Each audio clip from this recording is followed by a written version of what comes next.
it is time to do our July reading wrap up because July is already over. Honestly, this was my slowest reading month. I only read a total of 7 books, only 2 of which were physical. As a mood reader, I read all different genres and most of which are indie published. We are going to go in the order that we have read these books. The first book we read is Drowning in Paper Flowers by E.L. Westbury, and this is a thriller. If you like Frida McFadden books, you're probably going to like this one as well. This has 4 different POVs. We follow a wife, a husband, his mistress, and their daughter. We follow this family dynamic of things just unraveling in a crazy way. There are so many twists, there are so many turns. The plot twists at the end that kept coming. I go in blind to all my books, and I'm kind of just not seeing the red flags most of the time. I'm here for the vibes, and then I'm like so surprised and shocked by things that happen. And honestly, I'm not mad about it. I had a good time with this one. I will say the beginning part was a little bit hard to get into. It was on the slower side, but then once you got into it, it's hard to put down. It's definitely one of my top thrillers. I did rate this 4 stars overall just because the beginning was hard to get into and it was a little confusing. But once we got into it, it was popping off the entire way through, which is why I have compared this to Frida McFadden books because her books are just like bam, bam, where this one took time getting into it, but the buildup was so worth it. I absolutely enjoyed this book. And I would recommend it, especially for spooky season, because I just feel like thrillers and spooky season go together so well. Then we switched it up and we went with a dark romance. This is an older book. I love to go back into archives and see older books. They're just well done compared to what we have on today's shelves at bookstores, where it's just like the same thing over and over again, but in a very tropey, cheesy way. This was not. I would have to say this is now one of my top stalker romances. In my mind, my top ones are Haunting and Hunting Adeline and Raw. Those are my 2 top stalker romances, and I'm looking at my shelves trying to decipher if there's anything else. We have more favorites, but those are my top 2, and then I think it would be this one. Follows our FMC, who just has a very interesting past where she needs to be protected. Our MMC sees her, he just starts protecting her from the shadows, from different things that are happening in her life. And as she ages and progresses, he's waiting for her essentially. She gets married to this man who is just not good. This stalker finds a way to infiltrate into their situation where he can then start watching her more closely and then eventually takes care of her. Very intense. I would say it's a very dark. Check trigger warnings on this. But overall, this one was very well done. I had a good time with this one. No complaints here. Was it the most interesting book ever? No, but I did love it. So I did rate this one 4 stars overall. Next, we have another stalker romance. However, this one is a consensual stalker. This is Sweet Obsession by Harmony West. I did a mix of the audio with this as well as the Kindle. And this was all around a good time. This is a dark rom-com romance. And me personally, I'm not a huge fan of rom-coms in general, but this was very well done. If you liked Lights Out, I feel like you would like this way better because to me, Lights Out was okay, but it could have been 300 pages shorter. MMC breaks into her home because he thinks it's his friend's house. And from there, they just have this dynamic. She shares something with him because she's like, this guy's drunk. He's not going to remember anything he's saying. So I'm just going to tell him my darkest secret. And he remembers it. And this man does everything right. He is a walking green flag, and I love him. And he is so down bad for FMC the entire way through. It was cute. I was giggling the entire way through. And this is an audiobook that I would highly recommend. The duet narration in this, absolutely perfect. I did also rate this 4 stars. Was it perfect? No, but I would highly recommend it.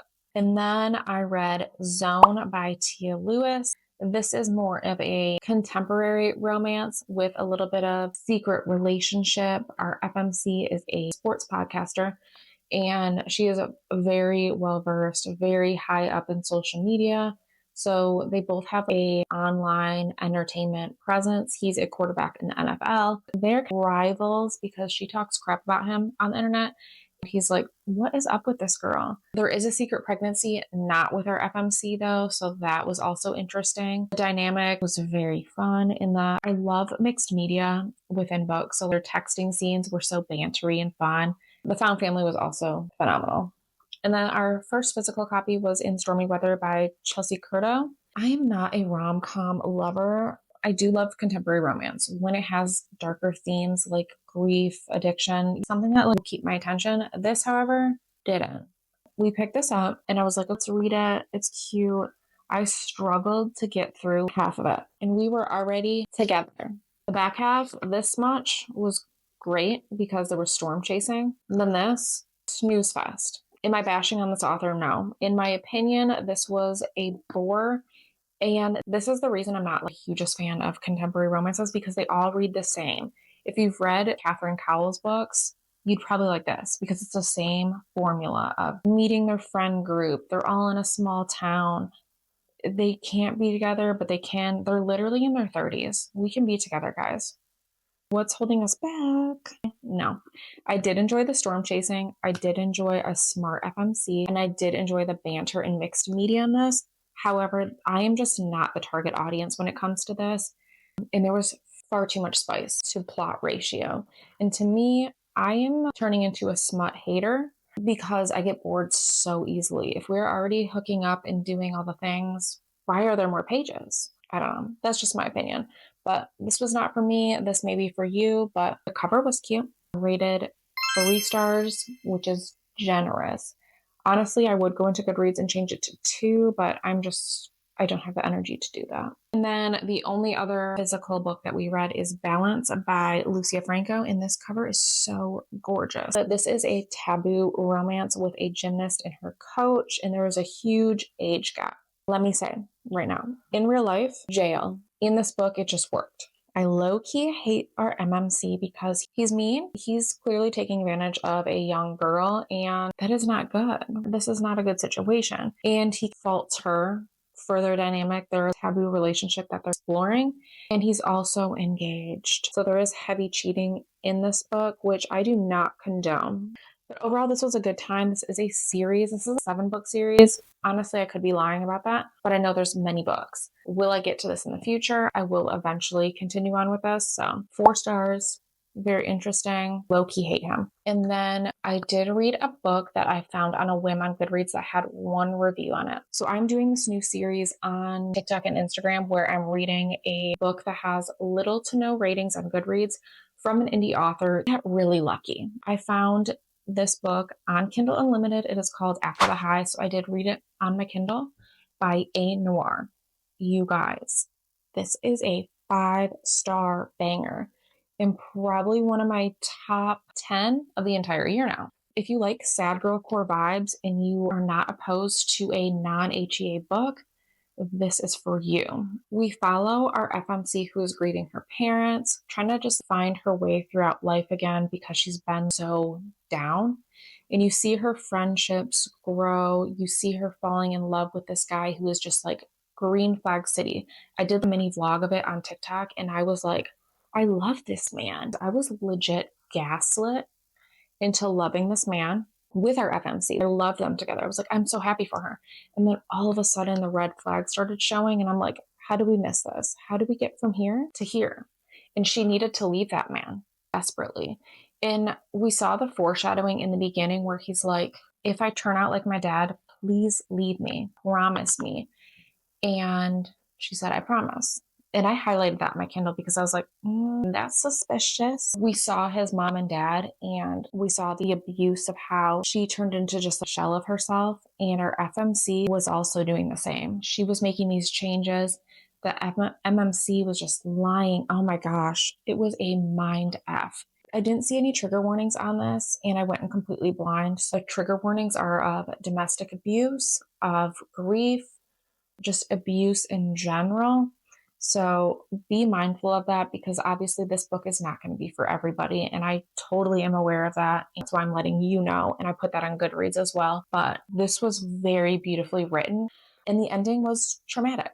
Yep, I was crying. But I would highly recommend this. And I'm hopefully going to do this every other week or once a month, I'm trying to find a schedule to do this, finding a new book that deserves more hype, because finding these takes a lot of time. I love reading very underrated books, but it does take time. I DNF so many books because if I'm getting the ick after a couple pages, no, I'm moving on to the next one. So it takes time to find these books, but when I do, I love recommending them because this really resonated with me because I felt all the feelings and I sobbed, but I would highly recommend it. Then I'm also in the middle of 2 books that I did not get to finish this month that I'm planning on finishing the first week of August, and that is Sorrowing Strangers. Corvin King, this man is the best narrator. And I said what I said. This book has had me sobbing the first 20%, like ugly crying, because book 1 left off on the cliffhanger that had me also sobbing. Like, that was the theme here. I'm always crying over books. This book is giving 5-star energy, though. I'm not going to say much because if you haven't read book 1, which is Blood and Betrayals, go read that one first before this one comes out because this is phenomenal. No notes.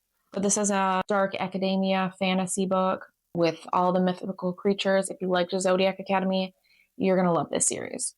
Just putting that out there. And then one of my favorite reads of this year was Call Me Baby by Nicole Fiorina. She sent me a voice memo a couple days ago and said, hey, I know you love this book so much. I want you to be the first reader for Call Me Baby Side B, which is the second book in this duet. So I have it on my Kindle, which I am so freaking honored.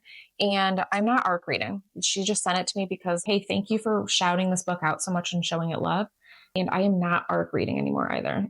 Side note. But I have my hands on this, so I'm just reading it as I go and taking my sweet time because I'm not on a schedule. But I can tell you already, I'm 20% in, 5 stars. This book as a whole and this couple, the push and pull, the trauma, go read Call Me Baby if you have not.